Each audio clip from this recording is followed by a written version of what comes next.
Hey everyone, Rob here, and today I'm going to be covering how to secure an SSH daemon on a device.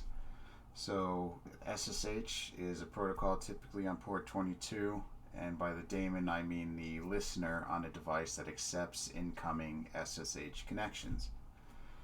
So to modify that, we're going to modify the etc ssh sshd underscore config file. There is also an etc ssh underscore config file, which is the client file. And the client file is more for host-based authentication. However, typically it's just left on its defaults, which is fine.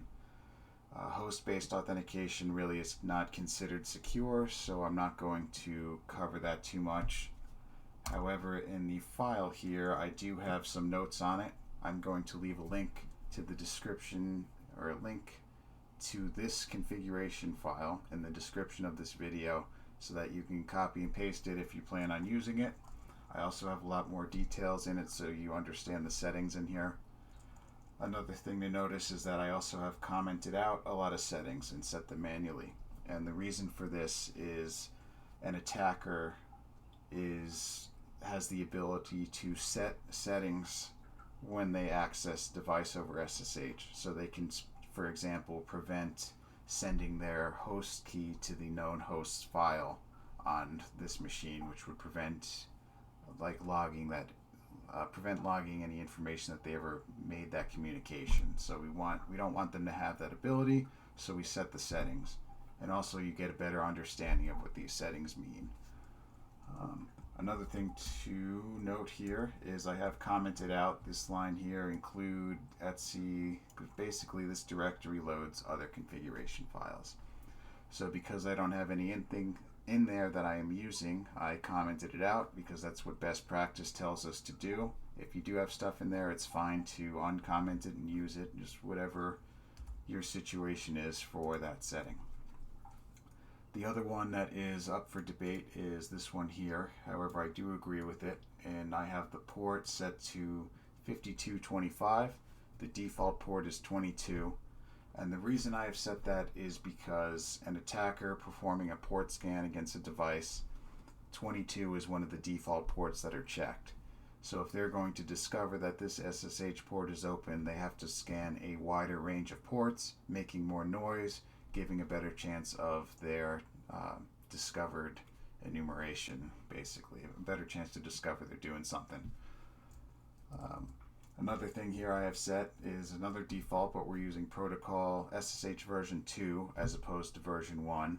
Version 1 uses weak encryption algorithms, it's reversible, and it's someone could see everything you're doing, possibly even discovering passwords.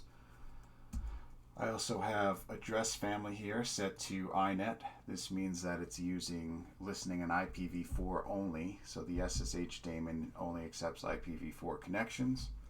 This is not necessarily more secure. However, if you have not manually configured IPv6 in your environment, you don't want to have the IPv6 listener going. And the reason for that is tools such as MIT-M6 can be used to perform man-in-the-middle attacks and capture passwords, hashes, possibly even files through transfer. So it is good as a best practice to disable the IPv6 listener if you're not using it in a configured manner. IPv6 is of course configured by default, however it's not configured securely by default. Here we have our host keys. I have that just to define where they are. The rekey limit, default none. An argument can be made to set that to a value. However, I find it typically locks administrators out more so than it does an attacker. A few settings here are not in the config file by default. So for one, we have our ciphers, which I'm basically defining the strong ciphers that should be used. Notice I don't have any CBC after, so I don't have any AES 256-CBC. And that is because cipher blockchaining has fairly recently anyway, been discovered to be reversible and use a weak algorithm. Our key exchange algorithms, this is another one. This has to do with basically Diffie-Hellman, where you have that symmetric encryption. So before a communication can happen asynchronously, it has to happen synchronously in this manner, in which numbers are exchanged and then used by each device with an algorithm to determine a private value that only those two devices know. So that's kind of what that basic of that kind of key exchange. MAX is, of course, our integrity check. These are all strong MAX to use. Next down here we have our logging. That's of course important. So syslog facility, most Unix-based systems, they say to set to user, and that is because it says, hey, the user generated this event in the syslog. And info is relating to one of these 7 syslog log levels, such as, info, there's debug, warning, error, critical, that kind of thing. So we're saying the log from info up. Logging grace time, that's fairly self-explanatory. Just to kind of cover it here, we have this is set to 20 seconds. If I wanted to set it to minutes, I would just put an M after. I believe default's 2 minutes, but without the M, it's seconds. Permit root login. The reason for that is if a password's ever compromised, we don't want it to be able to be used to just SSH into a machine directly as root or with possibly even a key. So we want to block that. Strict mode, what that means is that the remote client that is trying to SSH into our device has to have the appropriate permissions set on their private key. And that is that that one user has read and write permissions, and the group has no permissions, and anonymous also has no permissions, basically 600 in your chmod. And it also ensures that the administrative permissions were at least once there to set the appropriate permissions on that key, and that some user privileged person on that device is not generating a key and using it to move laterally without first being determined by the administrator that key is all right and it should have the appropriate permissions. Hopefully I've explained that clearly. Max retries, I have that set very high right now. You might want to set yours to like 3, but I was kind of messing around with different things, and if I set that lower, it's possible I might still be locked out. So just ignore the 99 for now. Max sessions is the max amount of sessions the SSH daemon will accept at a time. Default is 10. I usually change it to 6. Public key authentication. So that means that we're using a privately generated SSH key to authenticate to a device. So to do that, over here, you can see I'm now in this window. We're going to do, so this is my .ssh directory. There's nothing in here right now. I'm going to generate an SSH key. I want to generate an RSA one with 4096 bytes, and I want to save the file to my identity file to home.ssh id_RSA. That's the default naming convention. Oops, sorry, SSH keygen. And now I'm entering a password for my private key. This password is what locks the private key and prevents its usage unless somebody knows the password. So that way just the file alone can't be used to access the system. Now we can see that this is my private key here, and this is the public key. The private key should not be shared with anyone. That is why my current user is the only one that has read and write permissions to it. The public key is not too big a deal if other users on this device can read it. The public key is what is used in communication with the private key to create the session. So if I want to use this private key to access this machine, I need to add the public key to the authorized keys file. And to do that is fairly simple. I just send the contents of the file to authorized keys.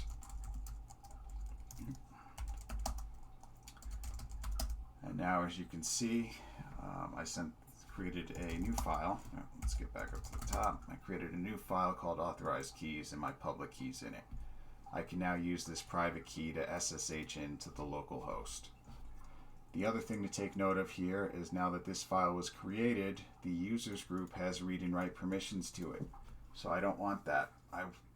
The reason for that is if I'm a different user on this machine and I have write permissions to this file, I can add my public key to it and SSH in as the Tobor user. So we definitely don't want that. We only want Tobor accessing Tobor stuff. So simply chmod 644 for read write read read and authorized keys. And of course this is a sudo situation, so now I've modified the permissions on that file to something safe. The other thing to take note of here, now that we have our authorized keys file, is the authorized keys 2, which is right here. That's being discontinued. So in future versions, I think it doesn't even get loaded and it will be ignored. So typically I just take that out anyway. These settings here, authorized principals file, authorized keys. This is if you're using a third-party application to use SSH key management or SSH authentication. So since I'm not using that, I have those commented out. Host-based authentication I have set to no. That is saying that if your device A and you're trying to access device B, I don't want device A to be able to access device B just because it is device A. We want some kind of password or private key authentication to be going on there, not just who is it. In case you need to use that for a script or something, I left a bunch of information in here. Again, that link should be in the description of this video, and if you need to use it for whatever reason, there's info there on how to set it up. And ignore user known hosts, ignore our hosts, so that again we are disabling host-based authentication. Ignore user known hosts, set to yes. That is because the user's home directory .ssh known hosts file can be modified by that user. If we prevent that, only the etc SSH, and just to show you, etc SSH known host file is only modifiable by root. So that way only the root user can change the remote host sessions. And again, that's for host-based authentication. I always set that anyway, just because it sounds secure, but it's not being used, so it kind of doesn't matter, you know.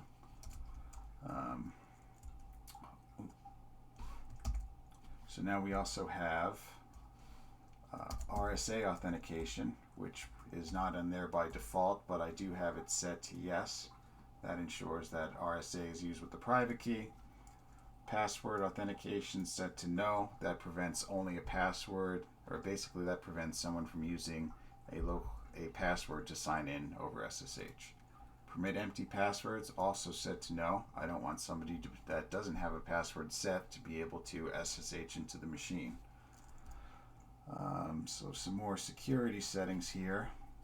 GSAPI authentication can be passwordless authentication, so I have that turned off.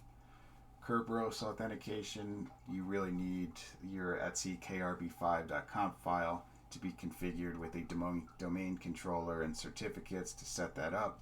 Since we're using private key authentication, that doesn't affect us in this situation, and the keys are much more stronger than passwords, especially over SSH. And PAM authentication, we have that turned off as well. Allow groups, so SSH users, that means only members of the SSH group are allowed to access the device over SSH. So if I read my, here you'll see we're going to read the groups file, the group file, and I'm a member of the SSH users group, which means I can use SSH to access the machine. If I was not a member of that group, even with the private key, I can't sign in over SSH.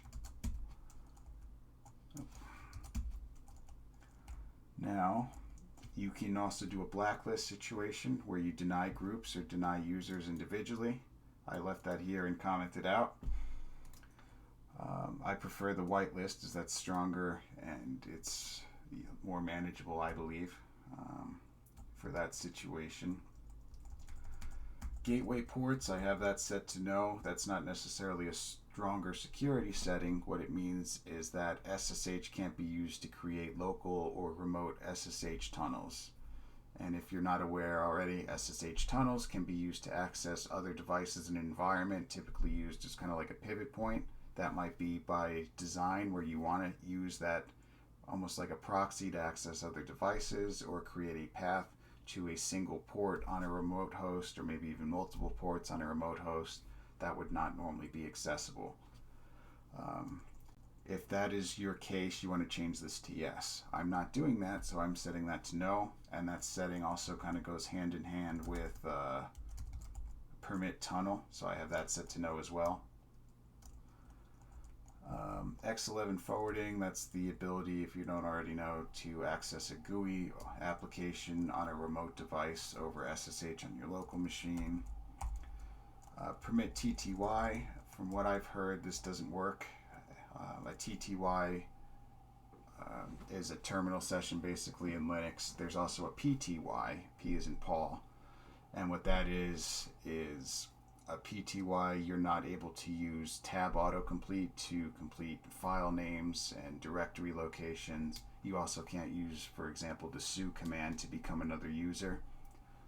It might be a good idea to set this to no in combination with chroot.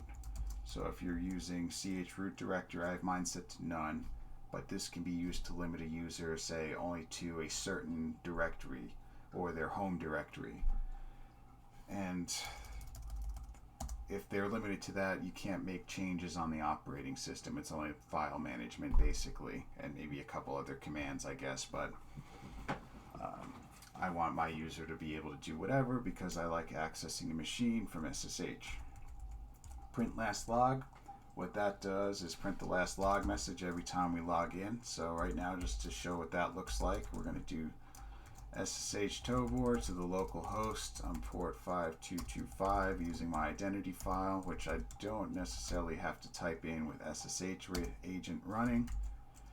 This is adding the hash of this host to the known host file, keeping a record of devices that connected to it. And here is my last login message that we were just referring to with print last log yes. The other thing we have here, print motd yes, and that prints our etc motd file. That's typically a welcome message, especially on networking devices. It's very common to use. I like to use the company logo there and put things like welcome back, and don't forget to log any changes you make or whatever.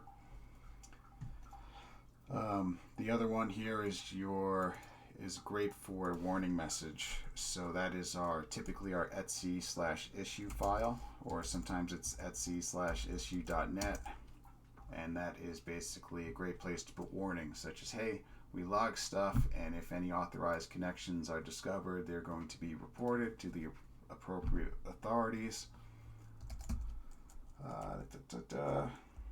So permit user environment. This might be something, I have that set to no. If you want to set up a limited shell, like an RBash shell, you might set that to yes and eliminate certain commands and environment variables to sometimes in a chroot jail, where people only have certain commands and they can't escape what you've set up for them. Security-based stuff. What else is security-based? I don't use the TCP client keep alive. I use the TCP keep alive message because that comes from the server. I use the client one, which is client alive interval and client alive count max and max startups. That just prevents sessions from being left open and using resources. Permit tunnel, we covered that. chroot directory. Banner is, so banner every time we log in, that's this message I talked about here with the warnings. And that's my banner file is etc issue. Now down here, what we're going to do, we have our Debian banner currently set to no, just to show what this does. If I perform an nmap scan to enumerate the version of the SSH port, right,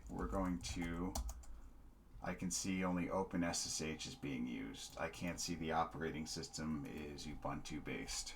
So just to demonstrate that, we're going to set this to one space away, yes, and let's, oh, I'm not the sudo user, so sorry about that, guys. We're just going to modify that setting to, there we go, yes, save it. Now we're going to restart the service. Let's see if reload works.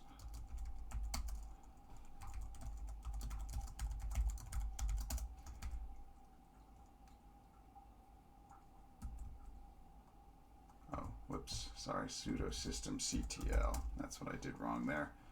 So that reloads the config file. Now if I perform this scan again, we can see that Ubuntu information, version information is there. So that's why we want to change that Debian value from yes to no.